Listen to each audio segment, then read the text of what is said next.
I didn't cry when they gave Mark the promotion. I just sat there, hands folded in my lap, while our manager smiled like she hadn't just carved a hole through my chest.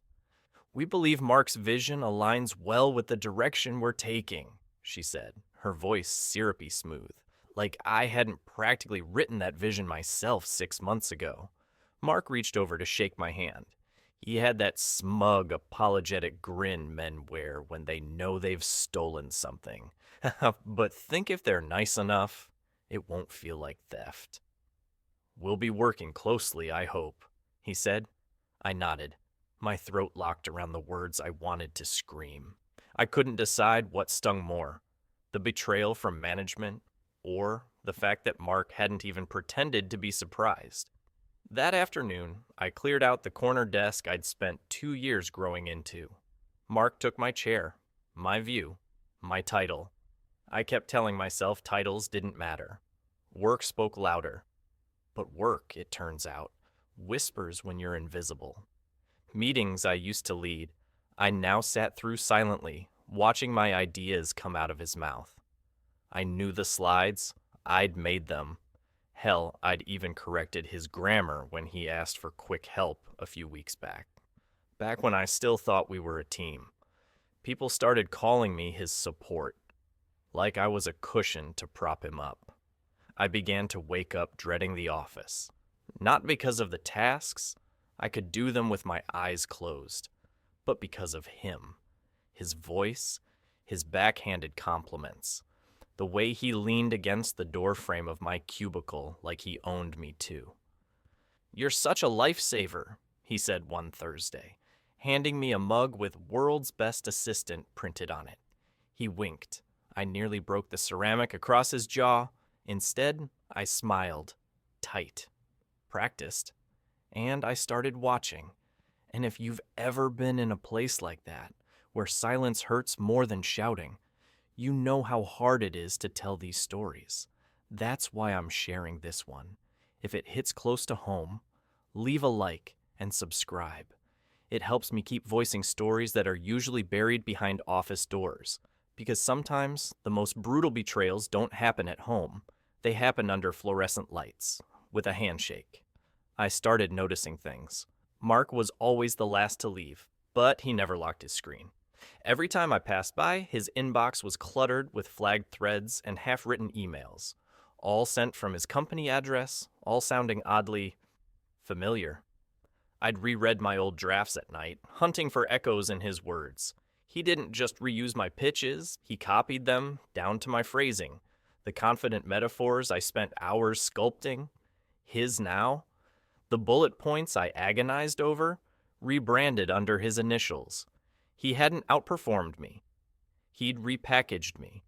Worse, everyone bought it. Our manager, Kara, used to ask for my insights on every project. Now she barely made eye contact. Human resources stopped responding to my polite follow-ups about internal mobility.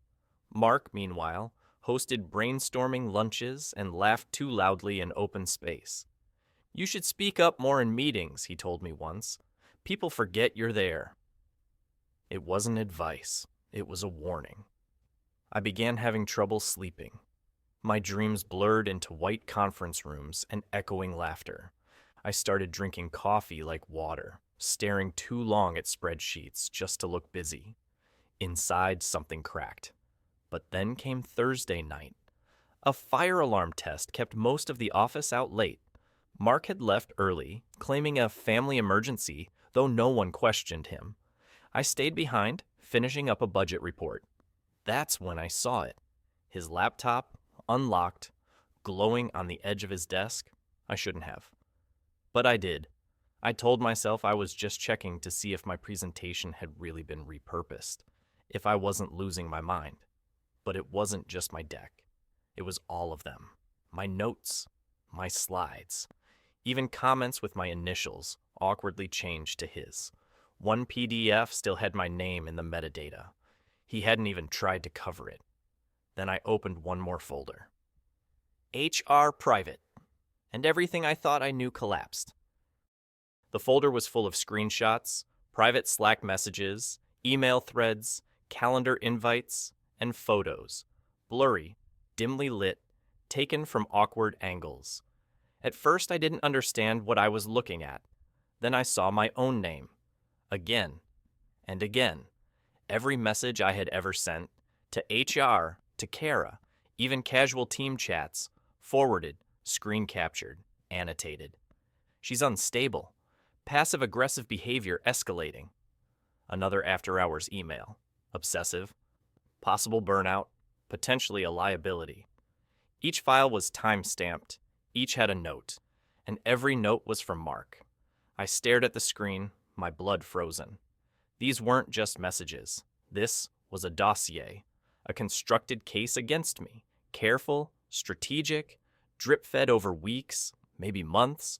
He hadn't just stolen my promotion, he was erasing my credibility. There was even a flagged thread with HR, dated 2 days before the promotion was announced. If anything happens post-decision, I want this documented. She's reactive. Reactive. The word hit me like a slap. I knew what it meant in HR speak. Difficult.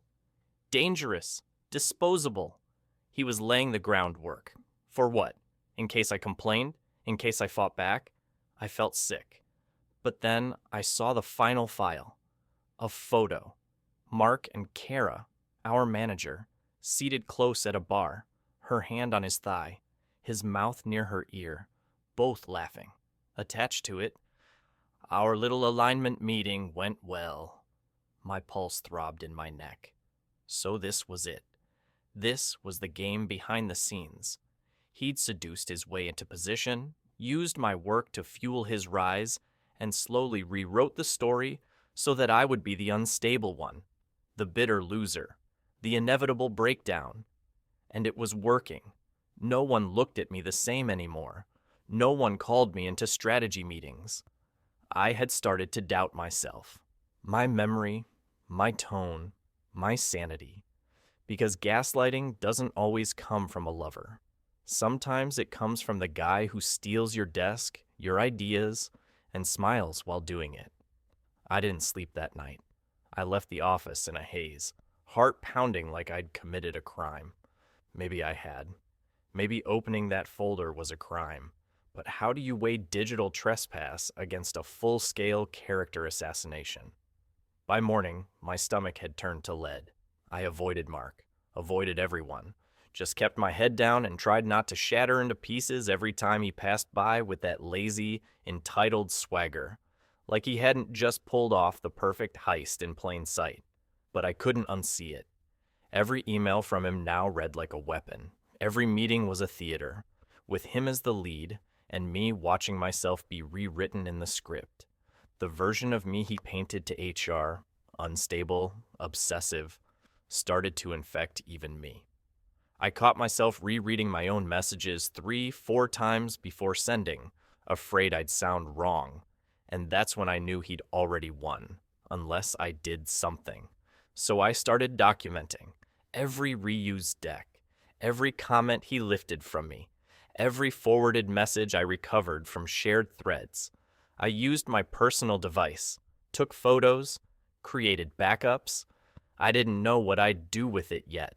Just that I had to preserve something before it was all overwritten. One night, I lingered after hours again, watching from the shadows as Mark leaned over Kara's desk. She laughed too loudly. He touched her shoulder. It was subtle, practiced, and she didn't pull away. That image, that moment, lit something in me. It wasn't about revenge anymore. It was about survival. The next morning, I made an anonymous Dropbox, uploaded everything, created a timeline, a story. Not just the theft, but the manipulation, the narrative he'd built against me, and how I could prove it was fiction. Then I emailed it. To the one person above Kara, to the regional director. No name, no signature, just the facts. And for the first time in weeks, I felt air in my lungs. But I wasn't ready for what came next. The email went out at 7:42 a.m. By 9 a.m., the office buzzed with something strange. Silence. Kara didn't show up for the morning briefing. Mark canceled his check-in with the team. No one said anything outright, but glances darted across the floor like sparks looking for fire. At 11:17, an IT guy unplugged Mark's monitor and walked off with it. I didn't move, didn't blink, just sat there, eyes glued to my screen, pretending to write a budget summary while my fingers trembled over the keys. By noon, the regional director himself walked in, something that never happened, and then, "Can we speak privately?" They called me into a glass-walled conference room. My breath caught. Had they traced the drop box? Had I gone too far? But no. The director's tone was low, deliberate. He asked questions, carefully. "Did you create the attached decks? Can you confirm these were your original ideas? Are you aware of this email from Mr. Taylor sent on your behalf?" I answered, clearly, calmly, like someone with nothing left to lose. When I walked out 20 minutes later, Mark's desk was empty. Just empty. No nameplate, no mug, no smug hoodie draped over the back of my old chair. He was gone. No announcement, no apology. Just corporate cleanup, efficient and bloodless. Kara took personal leave the next day. HR invited me for a conversation. The warm kind now. But I declined. I didn't want their kindness. I wanted truth. And truth, as it turns out, doesn't come with a bonus. They offered me the position again, quietly. Said they had reassessed. I declined that too, because by then, I understood something I hadn't before. It wasn't about the title. It was about the gaslight. The way they let me doubt my own worth, my own voice, my own memory. The way they stood back and watched him cut me down while I bled for their deadlines. He didn't just steal my promotion, they let him. So I resigned. On my last day, I cleaned my desk in silence. No speeches, no cake. Just a slow, deliberate exit. As I walked out into the sunlight, I didn't feel triumphant. I felt hollow, like I'd just crawled out of a collapsed house. But at least I knew it wasn't my house that had caved in. It was theirs, and I'd survived.